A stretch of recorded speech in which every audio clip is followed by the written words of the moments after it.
नमस्कार दोस्तों, एएसएससी प्रिपरेशन के यूट्यूब चैनल का स्वागत है। दोस्तों हम लोग सीडीपी में पिछली वीडियो हम लोगों ने अधिगम यानी कि लर्निंग के विषय में समझा, उससे संबंधित सिद्धांतों को देखा और लास्ट में हम लोगों ने सीखने के वक्र या आप कह सकते हैं कि अधिगम के वक्र के विषय में समझा। अब देखिए अधिगम का टॉपिक लगभग समाप्त हो चुका है।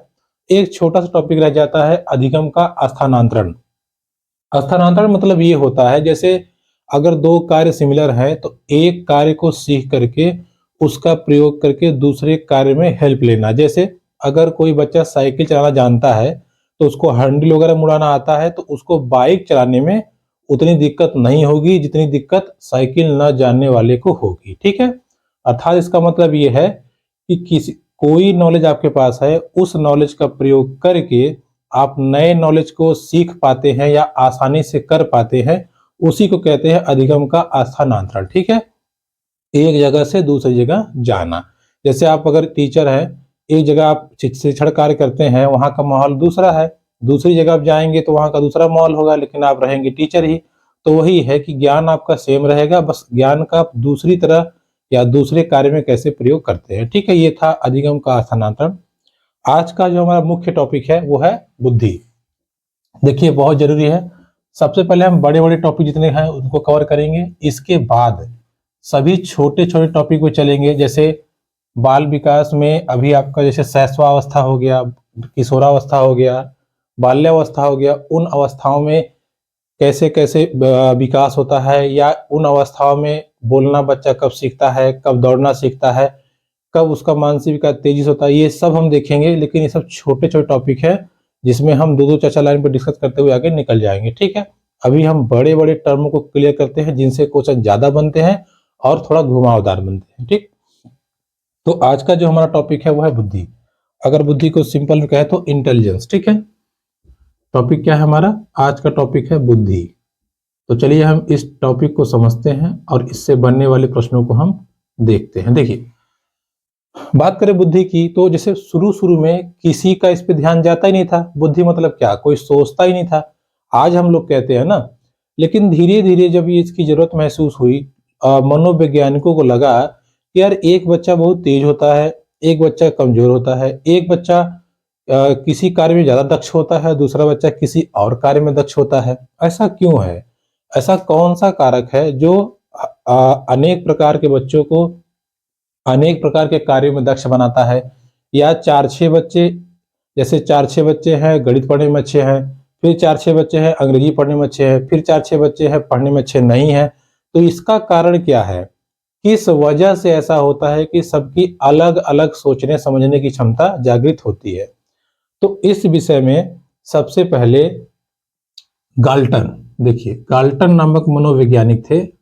सबसे पहले इन्होंने इस बताया कि इसका कारण बुद्धि है। क्या है? बुद्धि। अर्थात सबसे पहले बुद्धि शब्द का प्रयोग 1885 में किया। किसने? गाल्टन ने। ठीक है, सबसे पहले इन्होंने बताया कि बुद्धि के कारण ही ऐसा होता है। ठीक, इसके बाद एक और वैज्ञानिक आए जिनका नाम है पेंसिल्वेनिया। ठीक है, नाम थोड़ा भयानक है, ध्यान दीजिएगा, पेंसिल्वेनिया। इन्होंने कहा कि देखो ऐसे नहीं होगा, बुद्धि पता चलेगी कब? जब हम मेंटल टेस्ट करेंगे। ठीक है, मेंटल टेस्ट मतलब दिमागी परीक्षण करेंगे या उसका मापन करेंगे। मापन। तो इन्होंने एक किताब लिखी या इन्होंने एक टेस्ट के बारे में बताया जिसका नाम था मेंटल टेस्ट एंड मापन। ठीक है, यहाँ पे एंड लगा दीजिएगा। मेंटल टेस्ट यानी कि दिमागी परीक्षण या मस्तिष्क परीक्षण और मापन, उस पुस्तक को इन्होंने लिखा। और इन्होंने लिखा पुस्तक कब? 1890 में, यानी कि 5 साल बाद। और इसमें इन्होंने दिमाग के परीक्षण की बात कही कि हम परीक्षण से जान सकते हैं कि कौन बच्चा कैसा होगा। ठीक है, अब इसके बाद फिर वही बात आती है, तमाम प्रकार के बहुत सारे मनोवैज्ञानिक आए, उन्होंने बुद्धि की परिभाषा दी। किसी ने कहा बुद्धि समस्या समाधान की विधि है, बुद्धि अमूर्त चिंतन का विधि है, बुद्धि से हम क्या करते हैं, बुद्धि से हम बुद्धि कार्य करने की या कार्य को सरलता से करने का उपाय है। ठीक है, बुद्धि नवीन ज्ञान को अर्जित करने का तरीका है। बहुत सारी परिभाषाएं आई, 15 20 25 ठो।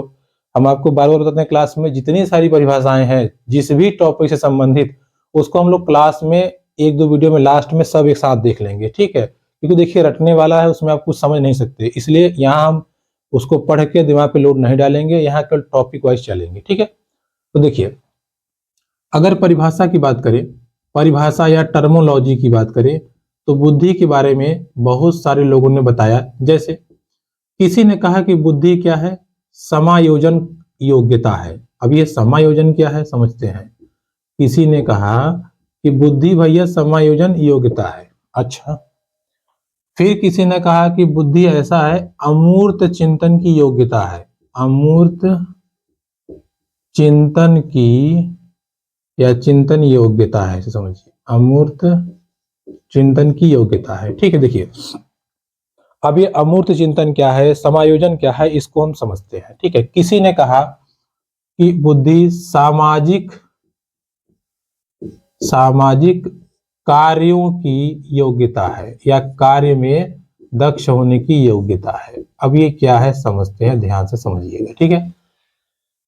किसी ने कहा समायोजन की योग्यता है। समायोजन मतलब ये होता है जैसे किसी के सामने कोई समस्या आई, अब उसके पास दो ही रास्ते हैं, या समस्या से भाग जाए या उससे भिड़ के उसका समाधान करे।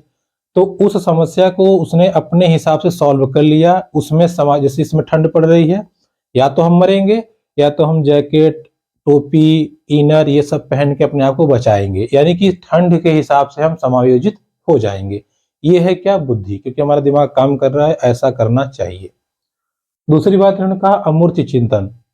अमूर्त चिंतन मतलब होता है ऐसी चीजें जो पहले कभी ना हुई हो, या कोई चीज अगर हो गई है तो कैसे हुई है, ठीक है। जैसे अब अगर सिंपल सी बात कहें, छोटे बच्चे को दे देंगे मार्कर तो सोचेगा ये चलता कैसे है, कैसे ये नीला निकल रहा है। आज फिर वो सोचेगा इसमें क्या है, तोड़ के देखेगा, अच्छा इससे चलता है, इससे नहीं चलता, ठीक है। तो इस तरह से वो नई नई चीजों को जब देखेगा सोचेगा ये बना कैसे है, कल्पना करेगा शुरू में कैसे बना होगा, इसके अंदर से ये कैसे गई होगी, ठीक है। तो अनेक प्रकार की चीजें जो उसके सामने ना हो, जो सामने ना हो, उनको वो सोचेगा, कल्पना करेगा, उसके पश्चात अपना निर्णय लेगा। ऐसी योग्यता अगर किसी में है तो उसको कहते हैं अमूर्त चिंतन। फिर सामाजिक की बात करें तो समाज के प्रति कार्य, जैसे राजनेता वगैरह हो गए, समाज से कैसे इंटरेक्ट करना है, कैसे लोगों को अपनी तरफ अट्रैक्ट करना है, उस प्रकार की बुद्धि को हम क्या कहते हैं, सामाजिक बुद्धि। तो ये तीन चार ही नहीं, बहुत सारे कारण थे जिसको हम बुद्धि का स्वरूप देते हैं या बुद्धि को बताते हैं। तो मोटा मोटा आप समझ सकते हैं कि बुद्धि क्या है, अमूर्त चिंतन की योग्यता है कह सकते हैं, या अपने आप को समस्या के रूप में समस्या को सॉल्व करने के हिसाब से ढालने की योग्यता है। ये क्या होती है, हमारी बुद्धि, ठीक है। क्लियर हुई बात, इतना ही है, और ज्यादा आपको समझने की जरूरत नहीं है, बस परिभाषाएं आएंगी तो उसको हम बाद में देखेंगे, ठीक है। चलिए अब अगर देखिए, अब हम बात करते हैं बुद्धि की विशेषता की। देखिए विशेषता क्या है, ये सब आप जानते हैं, ऐसा नया टर्म इसमें थोड़ी ना आएगा कुछ, और ना ही नया टर्म कहीं से आ सकता है, इससे सब आप परिचित हैं। जैसे कैसे परिचित हैं समझिए। कुछ लोगों ने कहा था कि बुद्धि जन्मजात होती है, बात सही है, बिल्कुल सही है, ठीक है, बुद्धि जन्मजात होती है। जैसे अगर कुछ बच्चे बचपन से ही, मान लीजिए कुछ बच्चे मंद बुद्धि के हो गए, तो आप क्या कर सकते हैं, आप कुछ नहीं कर सकते। कितना भी आप सिखा लीजिए, मानते हैं कि आप 10 में से एक चीज सिखा पाएंगे, बाकी 9 चीजों का क्या होगा। तो आप कहेंगे कि यार बचपन से ही बेचारा पीएच है या मंद बुद्धि का है। तो बुद्धि जन्मजात होती है, इसको आप नकार नहीं सकते, ठीक है, बुद्धि जन्मजात भी होती है। अब कुछ लोग कहेंगे कैसे जन्मजात होती है, छोटा बच्चा क्या जानेगा। अरे छोटा बच्चा जब बड़ा होगा आप उसको मत पढ़ाइए लिखाइए, कुछ मत कीजिए, लेकिन तब भी वो खाना सीख जाएगा। खाने के बाद शौच वगैरह करना सीख जाएगा, धीरे धीरे देख देख के दूसरों को। तो आपने तो नहीं बताया, तो देख देख के सीखा, लेट सीखेगा लेकिन सीखेगा ना, जब उसको जन्मजात बुद्धि रहेगी तब, ठीक है। इसको अर्जित बुद्धि भी आती है, लेकिन वो बाद में आती है, इसलिए उसको बुद्धि का कारण मतलब विशेषता नहीं माना जाता। विशेषता मतलब जो पहले से है। इसकी बात करें, देखिए एक बहुत इंपॉर्टेंट टॉपिक है, ये क्वेश्चन पूछा हुआ है। अब देखिए लिंग विभेद, अब ये लिंग विभेद नहीं होता। अब ये लिंग विभेद का मतलब क्या है, इसको जरा समझिएगा, बहुत जरूरी है, ठीक है। इस सवाल में क्वेश्चन में आया था कि रीता कोई लड़की है जो गणित के सवाल को हल नहीं कर पाती, जबकि रमेश अच्छे से हल कर लेता है। समझ आया, रीता है गणित के सवाल को अच्छे से हल नहीं कर पाती, रमेश अच्छे से हल कर लेता है। निम्न में से क्या कारण हो सकता है, ठीक है, क्या कारण हो सकता है। लड़के लड़कियों से अधिक पढ़ने में अधिक अच्छे होते हैं, या लड़कियां लड़कों से पढ़ने में कमजोर होती हैं, या दोनों में से कोई नहीं। अब हम लोग क्या कंफ्यूज होंगे, हाँ यार लड़के अच्छे होते हैं, मार देंगे लड़के। लेकिन गड़बड़ है। बहुत केस में आपने देखा होगा लड़कियां बहुत अच्छी होती हैं पढ़ने में, बहुत केस में लड़के अच्छे होते हैं। तो इसका मतलब ये हुआ कि बुद्धि बुद्धि विभेद नहीं करता। बुद्धि लड़कों में लड़कियों में, यानी कि जेंडर इसमें डिसबैलेंस नहीं होता, दोनों में समान रूप से वितरित होता है। ठीक है, लड़कियों में भी लड़कों में भी बुद्धि समान रूप से वितरित होती है, या आप सीधा सीधा कहें बुद्धि में लिंग विभेद नहीं होता। नहीं होने का मतलब यह है, ऐसा नहीं है किसी में कम होगा किसी में ज्यादा होगा, दोनों में बराबर होगा। अब वो बात की बात है कि किस पे वो ज्यादा वर्क करते हैं, जिस पे ज्यादा वर्क करेंगे वो उसी हिसाब से हो जाएंगे। जैसे अगर गांव खेड़ों की लड़कियों की बात करें तो वो पढ़ने में थोड़ा कमजोर होती हैं, क्यों? क्योंकि उनको अवसर नहीं मिलता। वो अन्य कार्यों में दक्ष होती हैं, जैसे खाना पकाना, सिलाई करना, कपड़े बुनना, इस समय वो ज्यादा होती हैं। ठीक है, अब अगली बात करें तो सबसे इंपॉर्टेंट चीज, बुद्धि परिवर्तनशील होती है। अब ये परिवर्तनशील क्या है? देखिए, बुद्धि में परिवर्तनशीलता होती है, और ये परिवर्तन बिंदु 1 से बिंदु 10 तक जाता है। अब ये बिंदु का क्या रोल है जरा समझिएगा। देखिए, इसमें बताया गया कि देखो, चाहे शैशवावस्था हो, चाहे बाल्यावस्था हो, चाहे किशोरावस्था हो, जो बुद्धि का विकास होता है वो 1 पॉइंट से लेकर 10 पॉइंट तक होता है। मतलब 1 न्यूनतम है, 10 मैक्सिमम है। तो 1 से लेकर 10 तक हो जाएगा। जब तक उसकी किशोरावस्था चलेगी तब तक ये 1 से लेकर 10 तक जाता रहेगा। मान लीजिए 10 में 8 पहुंचा, 9 पहुंचा, 7 पहुंचा, 6 पहुंचा, 5 पहुंचा, उसी हिसाब से उसका विकास उस स्टेज में होगा। अगले स्टेज में फिर 1 से शुरू हो जाएगा। जैसे शैशवावस्था में 1 से 10 तक हुआ, फिर किशोरावस्था में 1 से 10 तक होगा, और सॉरी बाल्यावस्था में, फिर किशोरावस्था में, फिर मध्यावस्था में, फिर युवावस्था में। ऐसे ही विकास होता है, मतलब हर स्टेज में अलग अलग लेवल पे। ठीक है, तो बुद्धि परिवर्तनशील होती है और 1 से 10 तक होती है। ठीक है, एक चीज और था, बुद्धि इकाई न होकर के समग्र इकाई के रूप में होती है। ठीक है, देखिए, इकाई न होकर के समग्र इकाई। अब ये इकाई समग्र इकाई क्या है जरा समझिएगा, इसको ध्यान से समझिएगा, इसी के विषय में तो आज हमें पढ़ना है। इसका मतलब ये है कि बुद्धि केवल एक नहीं होती। एक मतलब जैसे अगर हम लिखने में बहुत अच्छे हैं, हमारी राइटिंग बहुत बढ़िया है, तो क्या मेरी राइटिंग ही बढ़िया है? पढ़ना भी तो हमको आता होगा। पढ़ने के साथ हमें तालमेल मिलाना भी आता होगा। तालमेल मतलब ये ज इतना बड़ा है, अब देखिए अगर कोई ऐसे लिख दे, ज म ऐसे लिख दे, तो कितना अच्छा लिखेगा, अच्छा लगेगा? इतना बढ़िया राइटिंग है, कितना भी सीधा लिख दे नहीं लगेगा। तो ये तालमेल मिलाना भी हमको आता होगा। साथ ही साथ इन दोनों के बीच गैप कितना होगा ये भी हमको आता होगा। ठीक है, तो इसीलिए कहा गया बुद्धि इकाई नहीं है, इकाई समग्र है या समग्र इकाई है। मतलब बुद्धि समूह है पूरा पूरा, उसमें कई सारे कारक आएंगे, कई सारे तत्व आएंगे, जिसके विषय हम आगे पढ़ेंगे। ठीक है, ये ध्यान रखिएगा, बुद्धि क्या है? समग्र इकाई है या इकाइयों का समूह है। ठीक है, ये बात हो गई विशेषताओं के बारे में। क्लियर? अब हम चलते हैं, पढ़ते हैं बुद्धि के प्रकार। देखिए, बहुत सारे प्रकार बताए गए हैं वैज्ञानिकों द्वारा, मनोवैज्ञानिकों द्वारा, लेकिन लास्ट में निष्कर्ष निकल के आया, एक गैरेट ने बोला था और थार्नडाइक ने। थार्नडाइक देखिए कितने इंपॉर्टेंट है, हर जगह घुसे पड़े रहते हैं। तो थार्नडाइक और गैरेट ने बताया, दोनों ने सेम बताया था, बस थोड़ा थोड़ा क्रम उनका चेंज था, बाकी है एक ही। तो हम थार्नडाइक, देखिए लिखना होगा यहाँ पे, गैरेट भी लिख लीजिएगा। दोनों ने सेम बोला था, बस नाम हल्का हल्का चेंज था। देखिए इन्होंने बताया, देखो भाई, बुद्धि के केवल 3 ही प्रकार होते हैं। 3 प्रकार, कौन कौन से? पहला इन्होंने बताया, देखिए बुद्धि क्या है? बुद्धि है मूर्त प्रकार या मूर्त अवस्था कह सकते हैं। बुद्धि जो होती है वो मूर्ख अवस्था रहती है, मूर्ख नहीं, मूर्त। दूसरा इन्होंने बताया कि बुद्धि क्या है? अमूर्त है। अमूर्त चिंतन कह लीजिए, एक ही चीज है। देखिए चिंतन अवस्था सब कहने का अर्थ एक ही है, नाम बस चेंज हुआ है। ठीक है, चलिए हम चिंतन ही ले लेते हैं। बुद्धि क्या है? मूर्त चिंतन है।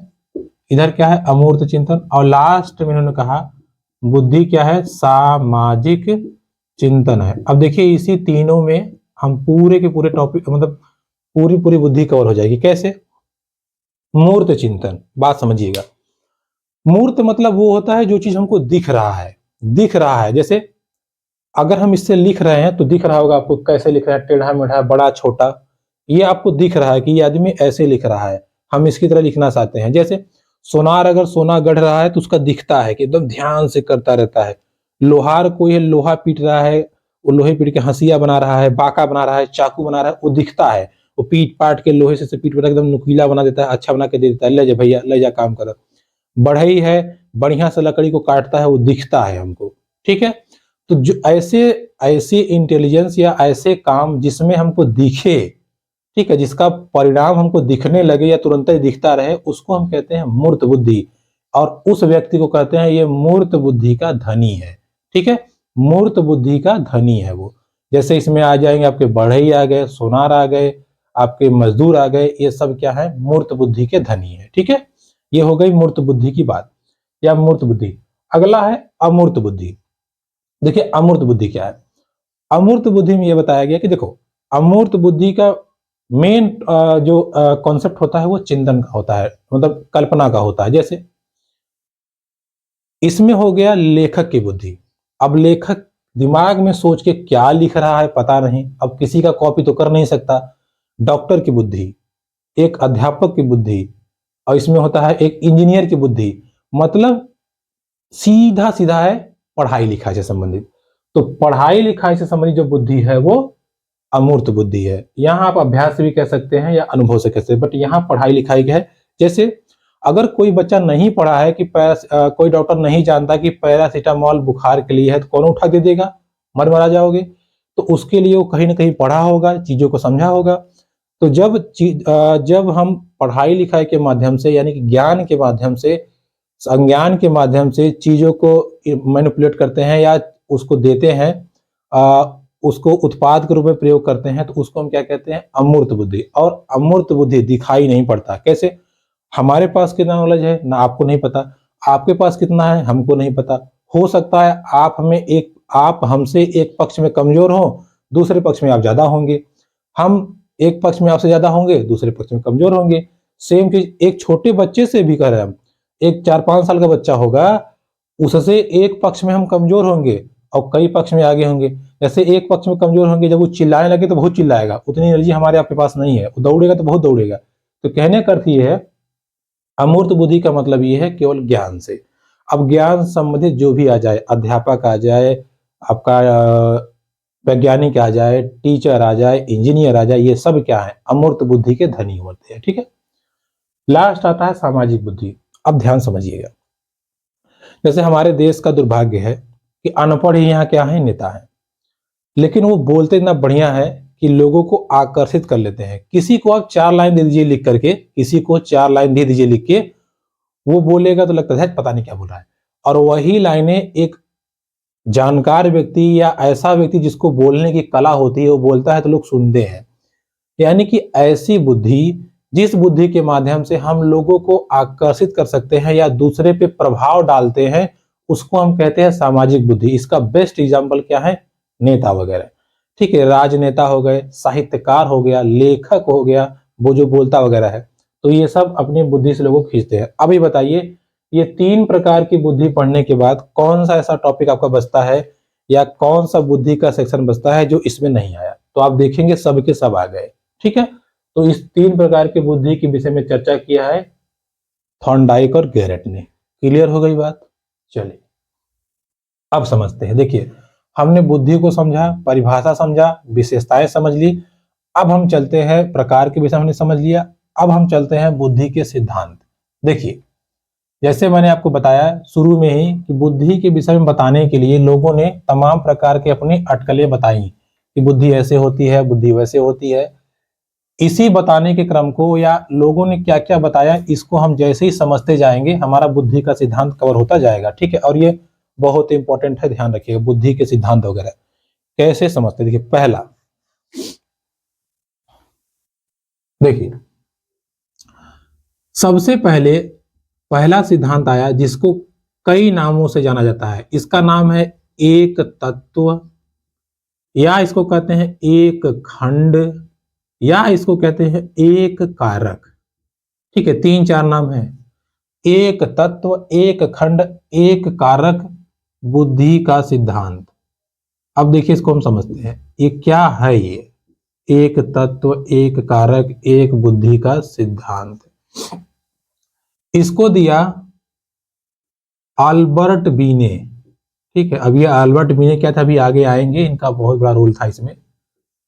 इन्होंने दिया, इन्होंने कहा देखो भैया, बुद्धि एक ही प्रकार की होती है, सिंपल सी बात। इन्होंने कहा बुद्धि एक प्रकार की होती है। अगर कक्षा में गणित में एक बच्चा बहुत तेज है तो सभी बच्चे तेज होंगे। किसने कहा? अल्बर्ट बीनी ने। क्या कहा? कक्षा में एक बच्चे तेज होंगे तो सब बच्चे तेज होंगे। एक परिवार में अगर सोनार हैं तो सब सोनार होंगे। एक परिवार में कोई क्रिकेट खेलता है तो सब क्रिकेट खेलेंगे। किसने कहा? इन्होंने।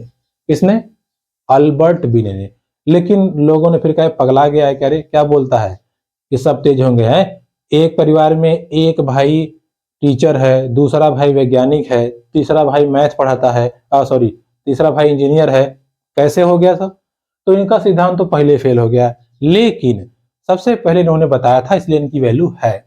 तो एक कारक बुद्धि का सिद्धांत किसने दिया? बीने। एक खंड बीने, एक कह सकते हैं आप तत्व बीने। तो आपसे, आपको जिस नाम से पूछे आप बता दीजिएगा, ठीक है। इसके बाद इनके सिद्धांत को गलत होने के बाद में आए हमारे वैज्ञानिक, जिन्होंने कहा दो तत्व या दो खंड या दो कारक बुद्धि का सिद्धांत।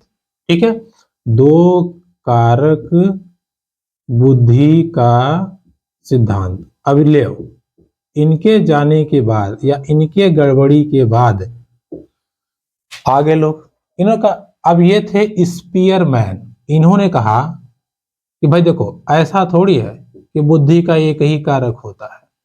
इन्होंने कहा बुद्धि दो कारकों पर निर्भर करती है। बुद्धि के दो कारक होते हैं।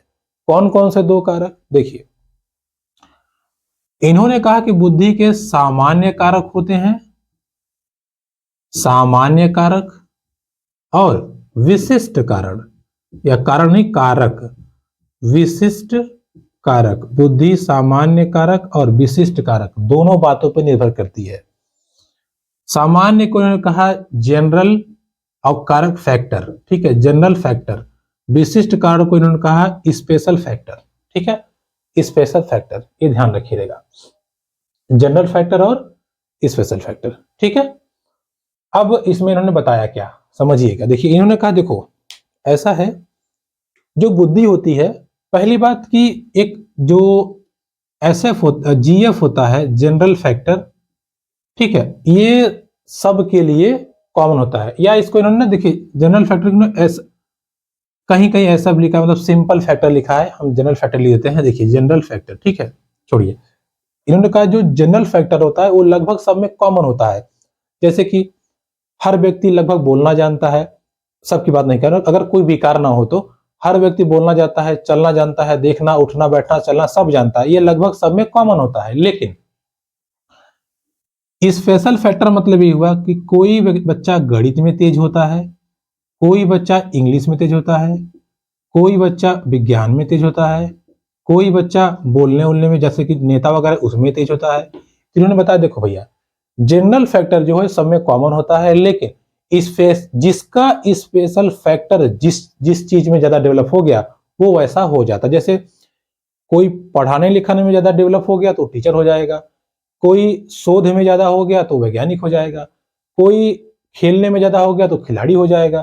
तो इस प्रकार से इन्होंने दो फैक्टर बताए, पहला आपका जनरल फैक्टर, दूसरा आपका स्पेशल फैक्टर। तो काफी हद तक लोगों ने कहा हाँ सही कह रहे हो कि अगर एक तो सबका कॉमन हो गया, दूसरा ये हो गया, ठीक है। अब देखिए, बात को समझिएगा। तो दो कारक किसने दिया? स्पीयरमैन ने। अब कोई समझ में आ गया? देखिएगा, इसको नोट डाउन करना होगा, करते जाइएगा, आगे बढ़ते हैं। अब अगली बात बढ़ते हैं। देखिए, लेकिन बाद में क्या हुआ, कुछ लोगों ने कहा नहीं यार स्पीयरमैन साहब, आपने बताया तो सही है, लेकिन ये गड़बड़ मिल गई। कहें क्या गड़बड़ मिल गई? कहें देखिए, गुप्ता जी बहुत अच्छे डॉक्टर हैं, आप जानते हैं ना? कहें हाँ हाँ। कहें आज हम देखे थे गुप्ता जी चौको छक्का खूब मार रहे थे। मतलब ये कि गुप्ता जी खिलाड़ी बहुत अच्छे हैं। अच्छा, हाँ। तब ये बात फंस गई। तो किसी ने कहा हाँ हाँ हम भी देखे थे। कहे क्या देखे थे? अगर हम भी देखे थे कि चौरसिया जी यार पान बड़ा अच्छा लगाते हैं और बहुत व्यवहारिक हैं, बहुत उनके यहाँ भीड़ लगती है। कहें शाम को आयुर्वेदिक दवाई भी देते हैं, उसकी भी उनको नॉलेज है। अब कहे हाँ यार तो गड़बड़ हो गया। कहे तब, कहे रुको रुको रुको रुको बताते हैं। उन्होंने कहा देखो ऐसा करते हैं, तीन तत्व लो, तीन तत्व या तीन खंड या तीन कारक, ठीक है, तीन तत्व तीन खंड या तीन कारक बुद्धि का सिद्धांत किसने दिया? स्पीयरमैन ने। अब इसमें इन्होंने क्या किया, इसमें इन्होंने संशोधन कर दिया। क्या संशोधन कहा? देखो भैया, एक तो मैंने आप लोग को बताया था सामान्य कारक, हाँ आपने बताया था।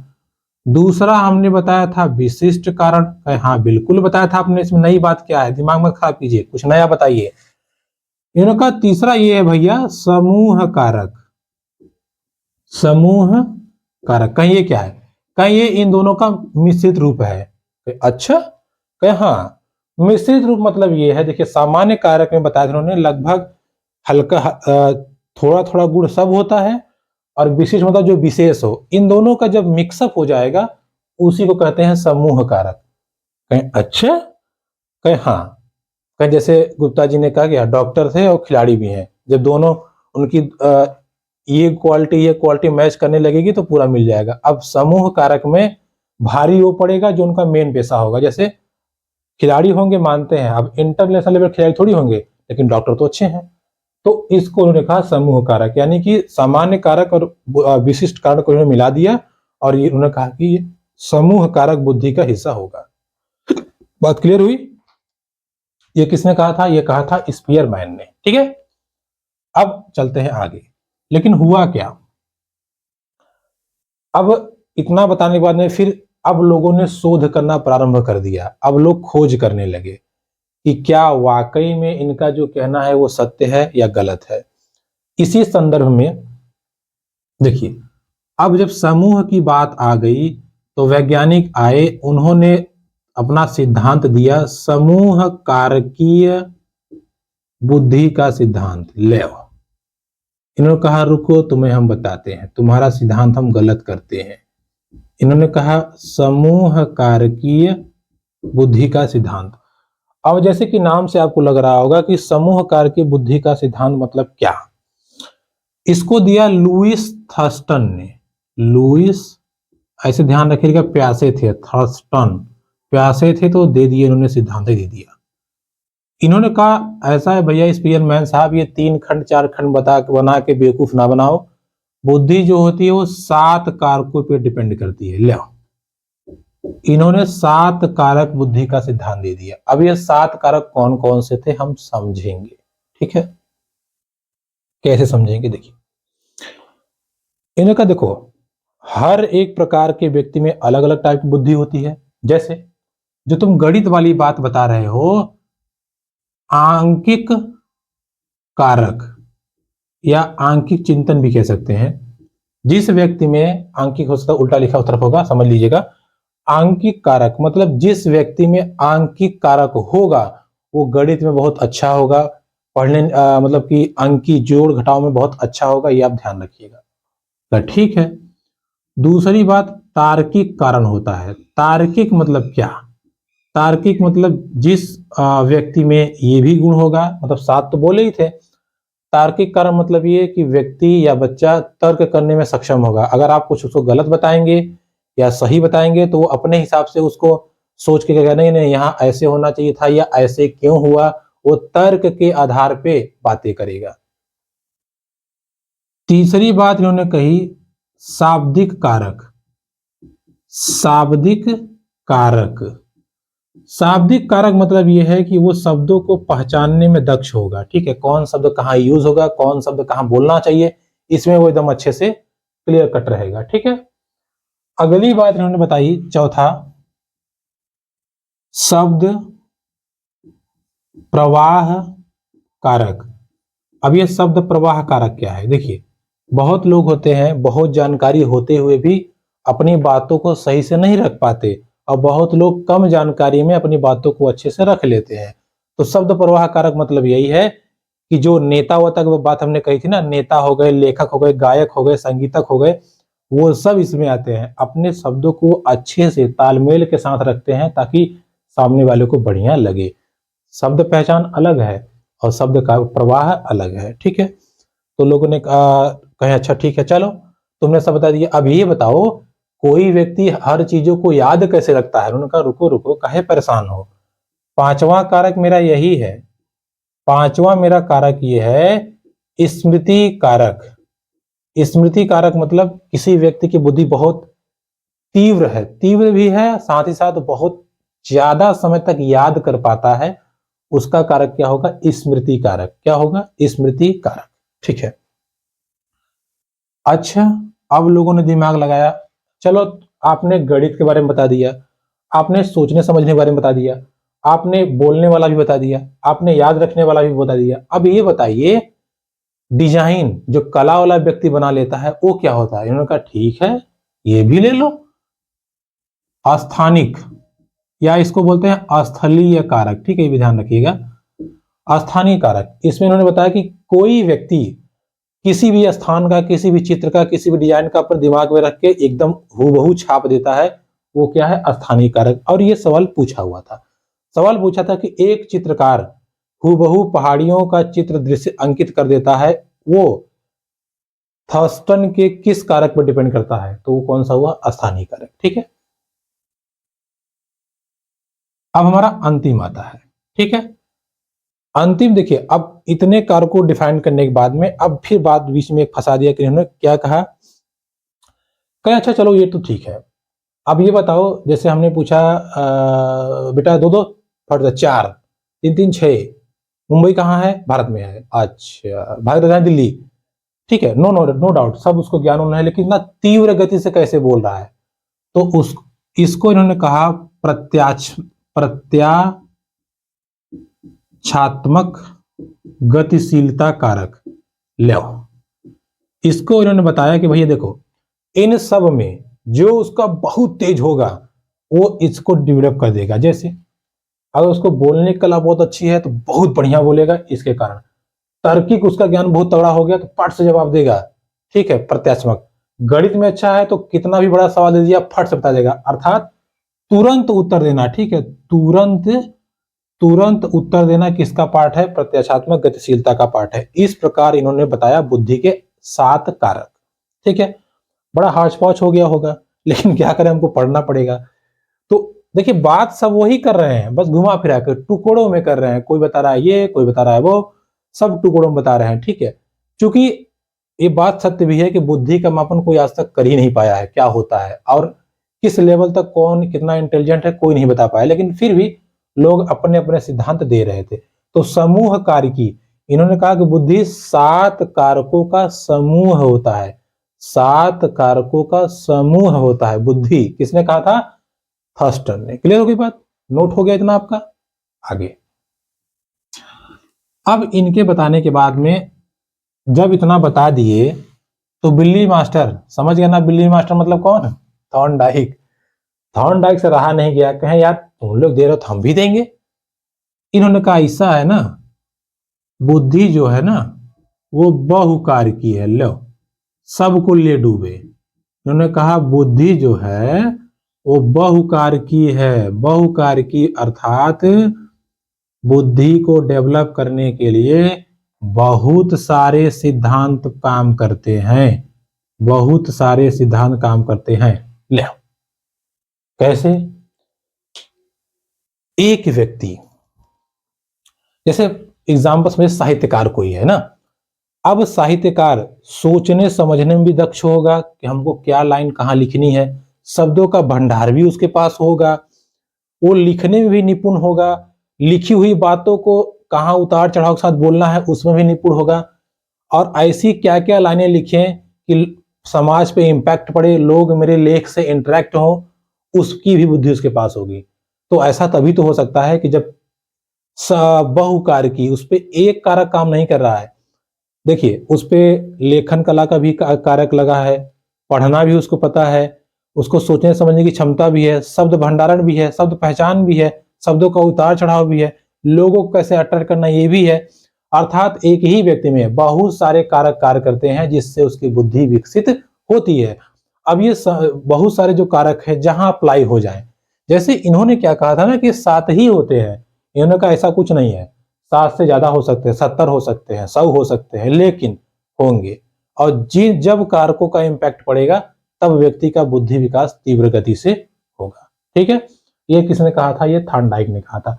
तो थॉर्नडाइक ने क्या कहा था? बहुकारकी बुद्धि का सिद्धांत दिया। मतलब दिमाग में बहुत सारे कारक होते हैं जो बुद्धि को डेवलप करते हैं या बुद्धि को बढ़ाते हैं। ठीक है, समझ आई चीजें? जैसे अब मान लीजिए ये दिमाग है, ठीक है, अब इसमें बहुत सारे कारक हैं, बहुत सारे कारक हैं।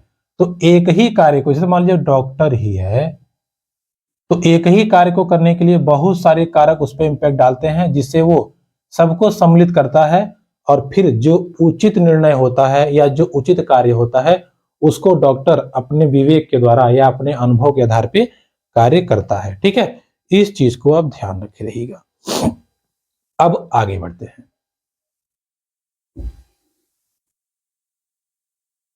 इसके पश्चात ये होने जाने के बाद में एक सिद्धांत आता है तरल एवं ठोस बुद्धि का सिद्धांत। ये सब पूछे गए हैं तो इसलिए पढ़ना पड़ेगा भाई हमें। ठोस बुद्धि का सिद्धांत, देखिए इस सिद्धांत को दिया कैटल और हार्न ने, दो लोगों ने दिया था, कैटल और हार्न ने, कैटल ने और हार्न ने। अब ये सिद्धांत था क्या, समझिए। इनके अनुसार इन्होंने कहा देखो भैया, बुद्धि तरल और ठोस, तरल और ठोस कारकों पर डिपेंड करती है या तरल और ठोस कारकों से मिलकर बनी है। अच्छा, अब ये तरल है, क्या है? तरल मतलब सरल, जो सरलता से हमें मिल जाए। अगर हम बचपन से ही करोड़पति बाप के बेटे रहे हैं तो हम क्यों पढ़े लिखे हैं? हम तो घूमेंगे टहलेंगे।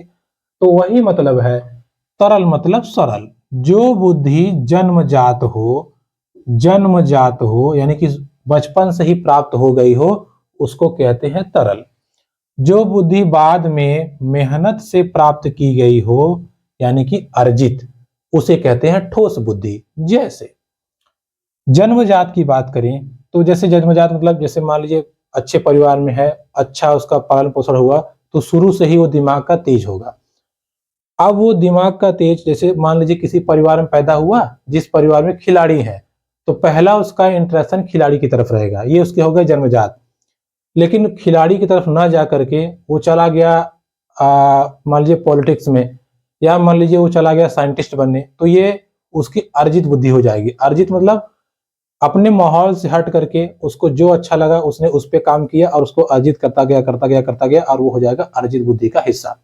ठीक है, अर्जित बुद्धि मतलब जैसे कोई एक कार्य में दक्ष हो गया अपने माहौल से हट के। ठीक है, जैसे मान लीजिए कोई नॉर्मल फैमिली में पैदा हुआ जहां मजदूर है, लेकिन वो पढ़ाई लिखाई के माध्यम से, नए ज्ञान के माध्यम से साइंटिस्ट बन गया, तो ये उसका अर्जन हुआ, मेहनत हुई, उसकी लगन हुई। अगर वो मजदूरी में दक्ष हो जाता तो उसका बचपन से ही था, वो भी अर्जन है, लेकिन इनके अनुसार वो उसकी जन्मजात बुद्धि मानी गई है, क्योंकि भाई पैदा उसी परिवार हुआ, वो उसको सीखने में ज्यादा कठिनता नहीं हुई, तो उसको उन्होंने कह दिया तरल बुद्धि। ठीक है, एक और, तरल बुद्धि समय के साथ घटती जाती है। ठीक है, समय के साथ साथ घटती जाती है, मतलब जो शुरू से रहती है, और ये स्थिर रहती है। अर्जित बुद्धि स्थिर रहती है। ठीक है, तो इस बुद्धि के बारे में किसने बताया था? इस बुद्धि के बारे में तरल एवं ठोस का सिद्धांत दिया था कैटल और हार्न ने। क्या सिद्धांत था मैंने आपको बता दिया। ठीक है, इस चीज को आप ध्यान रखिएगा। एक देखिए और है बुद्धि का विस्तरीय सिद्धांत, त्रिस्तरीय, सॉरी,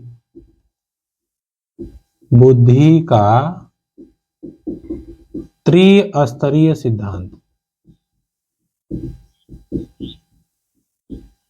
त्रिस्तरीय सिद्धांत। ठीक है, बुद्धि का त्रिस्तरीय सिद्धांत, इसको ध्यान रखिएगा। देखिए इसको, देखिए इस बुद्धि के सिद्धांत को बताया था जेबी केराल ने, जेबी केराल ने। ठीक है, उनका नाम ही था, कैटल समझिए, इनका नाम था जेबी केराल। इन्होंने क्या कहा था? इन्होंने कहा देखो भैया, बुद्धि जो है वो सामान्य, विशिष्ट